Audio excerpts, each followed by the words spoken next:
This is Eric from IonCinema.com, live from the 2025 Cannes Film Festival. I'm a little bit tired. As you can see, I just arrived today. I'm speaking with Kevin Jagernauth, my co-host for Indie Sponge. Kevin, you're on the other side of the pond, so you're taking this all in from 6 hours difference. Yep. We love to talk shop. We love to guess what might win gold. And we decided we put this online. Our rules of engagement are simple. We have our top three picks plus a dark horse pick that might fall in line of, say, a Titan over a sure bet like Parasite, let's say. We haven't divulged our list to each other. But before we go through the three picks that we have, plus our bonus pick, I wanted to discuss what your idea is of the jury. It's Hmm. common. It's every single year that I've been coming to Cannes, we always look at the jury, at the different jury members, the président du jury. This year it's Juliette Binoche. Are there a couple of people in the jury of nine that you feel might carry a little bit more weight or might have more of an influence as to determining who might win the Palme d'Or this year? That's a really good question. With these juries, it's really hard to say. I mean, so much of the lore of Ken is really all the like conference room arguments that we don't hear about until like 2 or 3 years later, you know? But what I'm getting from this jury, with Hong Sang-soo and Payal Kapadia and Alba Rohracher is at least through those filmmakers' films, they like very human stories, something that's a little more intimate and grounded, and certainly with Juliette Binoche as well, who's a Cannes veteran in many, many ways.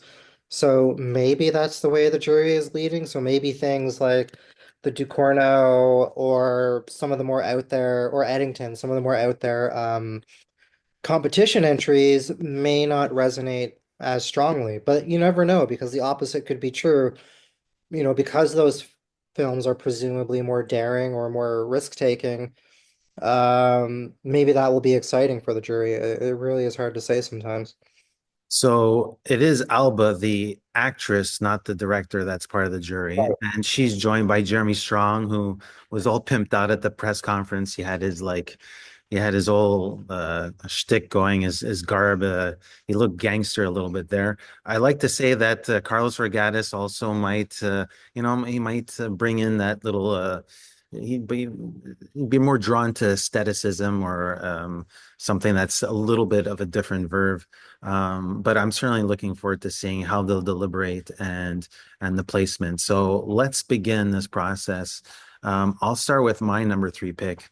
Sure. Um, and it's very much a surprise, the surprise film that made the competition. It's from Germany.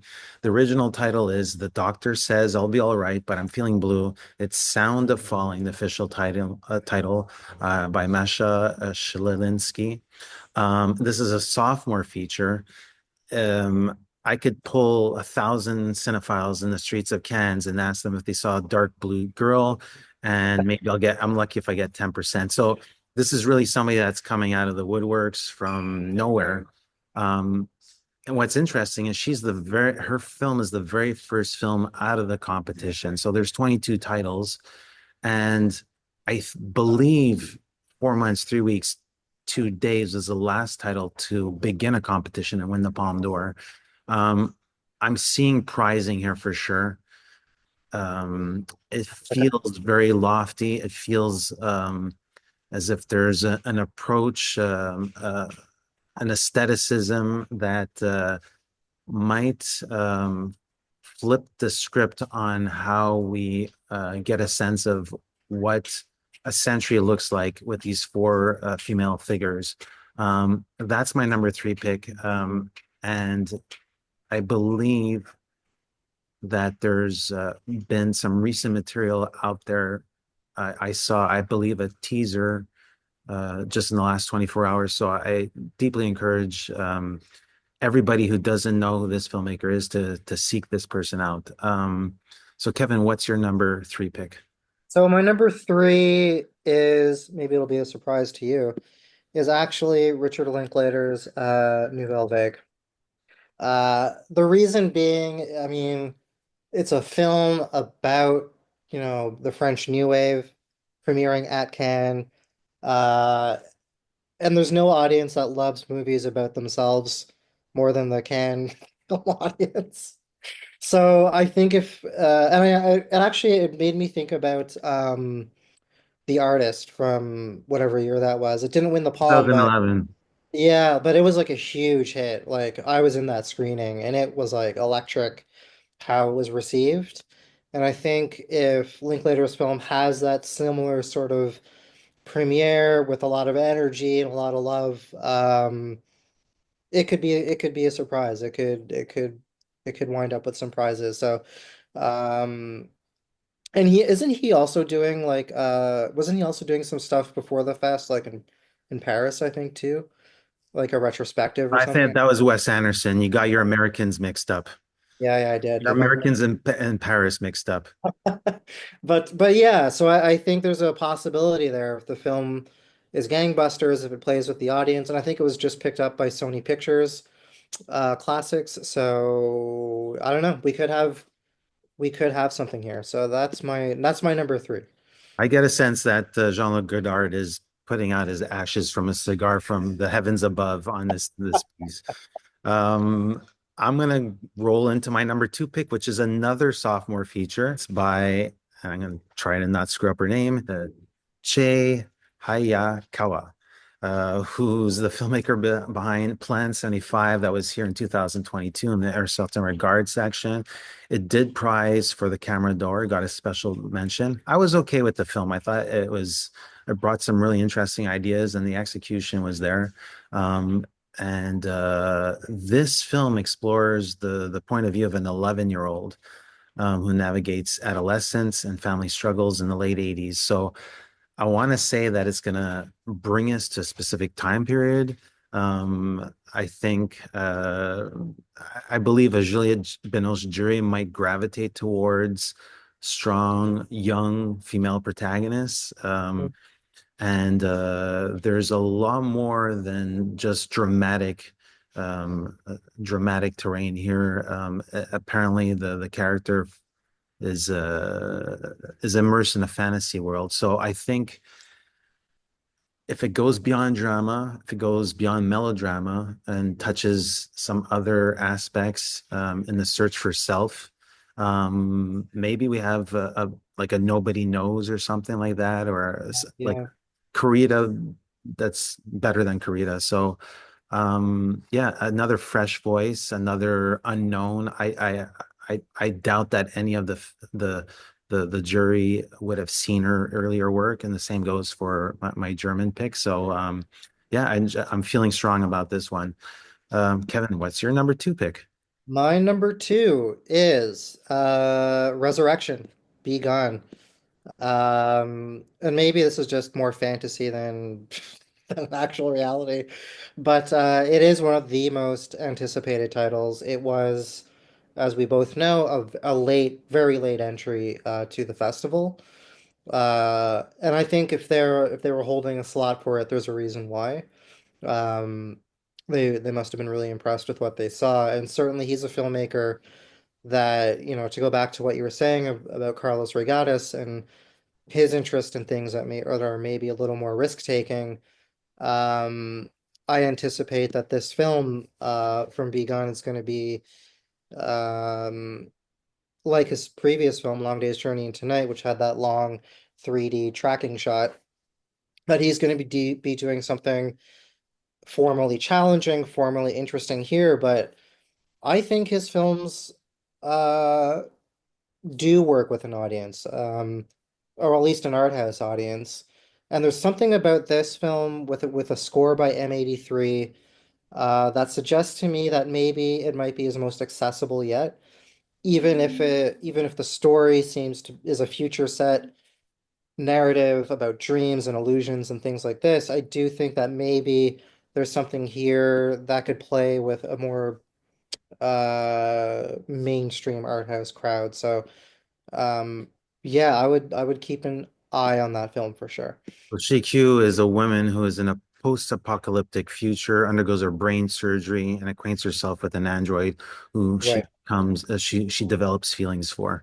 Well, my number one pick with a massive hard-on for his previous work, Long Day's Journey into the Night, is Resurrection. I think this film has a lot of things potentially working for it. It bends genres, it spans time. I also feel that the sensory overload that we saw in his sophomore feature, it'll be better paced here, possibly, and perhaps more closer to Cali Blues, let's say, as in terms of reception. Yeah. So I'm thinking of the look of the film. I'm thinking of the bigger themes of the film. I'm thinking of an actress that we haven't seen enough in competition films here in Cannes, unless it was with Hou Xiaoxian and Shikyu. Right. Like I'm really looking forward to seeing her. So yeah, I think it's checking off a lot of boxes, and the fact that it plays late in the festival, it's the third to last screening. Maybe if everything just plays out, Mm. if there's a lot of films that are sort of like the Pahani film, like if there's a lot of films that are sort of like on the same level, this one has the possibility of really sticking out. So that's my number one pick. And I What's would your number say, one to pick? add to what you're saying, I would Yeah. say that if anyone thinks we're being maybe out of touch or whatever, we should remind people that, Uncle Boonmi, who can recall his past lives, won Palme d'Or. The Tree of Life won Palme d'Or. So it's not outside the possibility that that a jury would go for this, that they would reward something that is maybe a little more challenging or formally Aaron, um, yeah. different, you know? Yeah. Number And for one. my number one is your number three. It is Sound of Falling. I know that the odds of a filmmaker going in comp for the first time and winning the Palme d'Or is like that. But just based on the buzz of this film, which I've been hearing about since January, I would say, Hmm. um, it, there, I am very excited for this film. I think the fact that it has come from a filmmaker that was on no one's radar and is in comp is sort of unprecedented. It very rarely happens. So I think this is a movie that should not be discounted. I think and it's the one that's most under wraps in a way too. I don't think I've seen one still maybe from it. I think it's one that has the potential to really surprise. And sometimes it's those films that are unknown that make an impression that do get applauded by the jury. So it'll be interesting to see how that shakes out and what the reception is. And from what I'm getting from the notes that I've seen for the past 24 hours is that the POV of that camera is going to be really special. Mm, Something that works with a different vocabulary. So yeah, there's tremendous buzz, and it's really fun to be here on day one to see potentially a great second work. And like you say, first time in the comp, and maybe she becomes like the next Jessica Hausner or the Turney Erdmann Marion Ad type addition to the festival, and just is here every 3, 4 years with new work. So maybe that's the case for Masha. absolutely. For our dark horse picks, I'll begin with mine.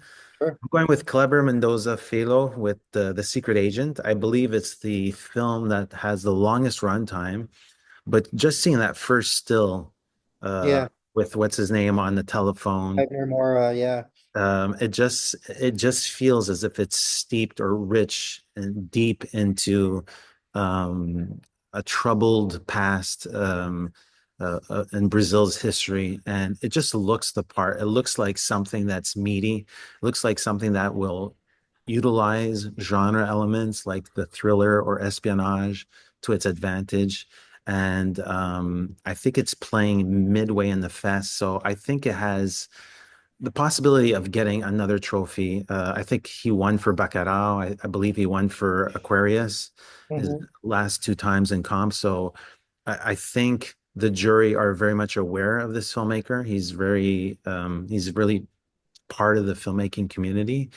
And it'd be interesting to see Brazil on the map again after Walter Salas in Venice and potentially, yeah, I have a good feeling about this film, but it is a dark horse pick. What's yours?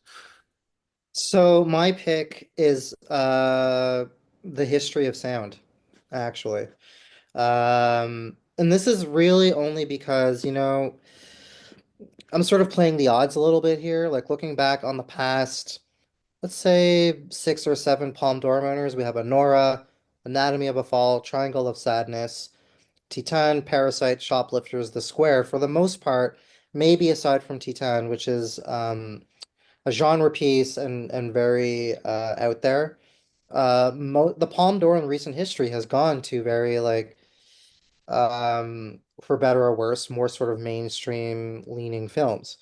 And from what we know of this film, it has, Josh O'Connor, Paul Mescal, who was also at Cannes with After Sun, is that my right? Or was that Yep. Sundance? Yep.